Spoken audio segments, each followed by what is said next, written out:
Baiklah, masih lagi bercerita berkenaan dengan Sungai Duri di Kalimantan Barat, Indonesia. Tempat yang saya pergi tu, kalau dikirakan kampung besar ni nama Melapis. Tapi tempat yang saya pergi rumah keluarga angkat saya tu, dia belah dalam sekali. Dipanggil kawasan Rimba Jaya. Dia memang kawasan yang kiranya baru diteroka lah. Kawasan pedalamannya, jadi itulah keadaannya agak daif dia nak masuk. Jalannya agak tak berapa elok lah. Dari pasar atau pekan nak pergi ke Rimba Jaya tu, perjalanan lebih kurang 30 minit. Dia taklah jauh sangat, lebih kurang antara 12 km hingga 15 km. Tapi sebab keadaan jalan dia tak rata, berlubang-lubang, batu-batu ya, tanah merah kan. Itu belum hujan lagi. Kalau hujan lagi lah kan, dengan licinnya semua. Jadi mengambil masa yang agak lama lah. Antara benda yang kita boleh bantu kat kampung tu ialah yang pertama dari segi pembangunan masjid. Alhamdulillah, berkat kerjasama gotong royong daripada penduduk di Rimba Jaya, mereka telah berjaya mendirikan sebuah masjid. Alhamdulillah cantik juga masjidnya, cuma masih lagi kekurangan. Yang pertama dari segi kipas. Saya solat memang agak panas lah. Kalau ada pun 1-2 saja. Kalau dapat menyumbang kipas, Alhamdulillah kita berikan keselesaan kepada jemaah kat situ. Sebab kat situ memang dari segi komuniti Islam ni kuat ya. Bagus aktiviti di masjid. Bila ada bunyi azan ke apa, semua terus datang solat beramai-ramai. Solat 5 waktu memang mereka jaga. Apalah kiranya bagi orang yang berkemampuan, kita infakkan sedikit harta untuk kita sediakan kipas bagi kemudahan jemaah di Masjid Darussalam di Rimba Jaya. Selain daripada kipas, dekat depan masjid tu pun saya tengok tengah dibina satu ruang parkir berbumbung ya, untuk letak motor, dan belum sempurna sebab kekurangan dana ya. Mungkin kita boleh bagi sumbangan ya untuk mereka sempurnakan kerja-kerja menyimen dan membina pagar. Kemudian saya nampak yang ketiga ya, yang perlu dibantu, masjid tu cuma ada satu tempat wuduk lelaki. Untuk perempuan, tempat wuduk perempuan sekali dengan tandas belum ada.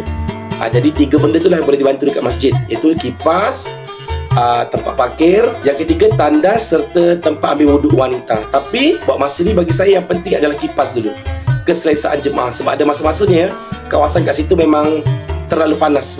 Kalau kita lihat dari segi geografinya, memang kawasan Kalimantan ni kawasan yang panas ya. Jadi kat situ kita boleh bantu dia. Seperti mana yang saya maklumkan pada perkongsian kembara saya di Pontianak yang kedua, kat situ memang majoriti semua adalah petani. Tapi tak semua orang ada tanah. Seperti adik saya Samsul. Samsul tu adalah ketua kampung kat situ. Kalau kat sini dia panggil ketua RT. RT tu arti lah, arti. Ya, ketua rukun tetangga. Macam dia pun tak dibayar apa sangat. Kalau ada allowance pun sikit. Tak silap saya lebih kurang 1 juta untuk setengah tahun. 1 juta lebih kurang 300. Bahagikan 6 bulan, itu pun tak dapat tiap bulan, dapat 6 bulan sekali. Yang kedua, Samsul tu pula dia guru agama. Sebagai apa disebut honor. Dia mengajar secara part time. Honor ni dia mengajar mengaji di mana-mana madrasah secara sukarela, orang kata dengan niat fi sabilillah. Maknanya tak ada bayaran.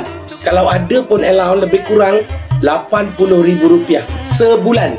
Maknanya lebih kurang sebulan dapat RM24 sahaja. Dan Samsul pun tak ada macam hasil tanaman, dia tak ada hasil pertanian, jadi dia mengharapkan kerja-kerja kampung. Tapi yang saya suka Samsul ni, dia memang sangat ringan tulang, dipercaya kat kampung. Tak silap saya dah 5 tahun dia menjadi Pak RT, menjadi macam ketua kampung sebab sifat amanahnya, sifat tanggungjawabnya. Dan dia juga merangkap imam masjid Darussalam kat situ. Dia pernah menuntut di pesantren di Tanah Jawa ya, selama 6 tahun. Memang saya nampak akhlak dia baik lah. Bukan saya puji kosong ya, memang akhlak dia sangat baik. Dan orang-orang kat situ memang kebanyakannya, majoriti saya rasa memang mendapat pendidikan di pesantren. Mereka sekolah dasar ya, bila masuk sekolah menengah aja tak lama tu mak ayah akan hantar pergi ke pesantren, dan kebanyakan pergi ke Tanah Jawa. Jadi kita boleh nampak lah macam mana bawaan akhlak mereka kat situ. Jadi banyak benda lah kita boleh tolong ya. Dan untuk jalan tu, kita doakanlah mungkin satu masa nanti adalah bantuan daripada kerajaan mereka untuk diturap lebih cantik kan. Kalau tak dapat jalan tar pun dapat batu klikir diratakan pun dah kira okey ya. Sebab kalau naik motor je memang goncang-goncang, goyang-goyang. Kalau naik kereta lagi lah, kat situ saya rasa cabaran lah. Motor basikal tu kalau rosak tu dah biasa, sebab dia memang cabarannya. Sebab dia itu kampung yang paling, dia melapis, semua melapis.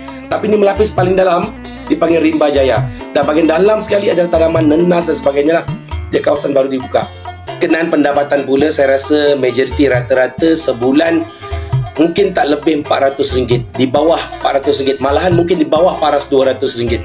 Sebab soalnya hasil pertanian mereka pun tak banyak mana. Jadi mereka bekerja seperti memenuhi keperluan harian. Cukup makanlah. Harga barang di situ khususnya di kawasan Kalimantan Barat memang agak mahal sikit. Beras sahaja 10 kilo lebih kurang harga je RM120,000, RM140,000, lebih kurang RM40 Malaysia. Kalau kita kat Malaysia 10 kilo beras lebih kurang RM25, RM28, sebab kita ada subsidi kerajaan kan. Harga beras dia agak mahal sikit. Telur kita satu papan kurang-kurang RM12, RM13. Mereka telur setengah papan 15 biji. Mereka guna kiraan timbangan. Telur 15 biji lebih kurang, kalau tak silap saya lah, RM10. Maknanya agak mahal. Minyak pun mahal, banyak benda mahal. Ayam 1 kilo pun lebih kurang RM12. Kita kat sini tak silap saya RM9. Jadi disebabkan harga barang agak mahal, pendapatan pula agak rendah, jadi perbelanjaan mereka sekadar untuk memenuhi keperluan kehidupan, untuk bermewah tu tak dapatlah. Kalau nak buat ibadah korban masa musim raya haji pun sangat bagus. Sebab di situ pun jarang buat ibadah korban ya, sebab soalnya tak mampu. Kalau ada pun sumbangan dari luar. Baru-baru ini raya haji, alhamdulillah saya telah uruskan korban daripada kawan-kawan saya di Malaysia. Kita dah berjaya tumbangkan lembu sebagai pemula korban tahun ini di bumi Sungai Duri. Ada juga bantuan ya, kami buat ya, saya dengan kawan-kawan saya yang mana dermawan. Kami kumpulkan duit, kami belikan beras bagi ke orang-orang kampung kat situ. Seronok ya, seronok jadi nak kuah. Jadi itulah yang saya rasa, mana yang boleh dibantu kita bantu insya-Allah. Dan saya doakan semoga Allah mencukupkan rezeki kepada semua penduduk di Sungai Duri, khususnya di kawasan Melapis, Rimba Jaya, dipermudahkan urusan, diberikan afiah, kesihatan yang baik, dapat anugerah sihat pun satu rezeki, tak perlu pergi hospital dan sebagainya kan, dan sentiasa dalam rahmat lindungan Allah Subhanahu Wa Taala. Itu saja perkongsian saya.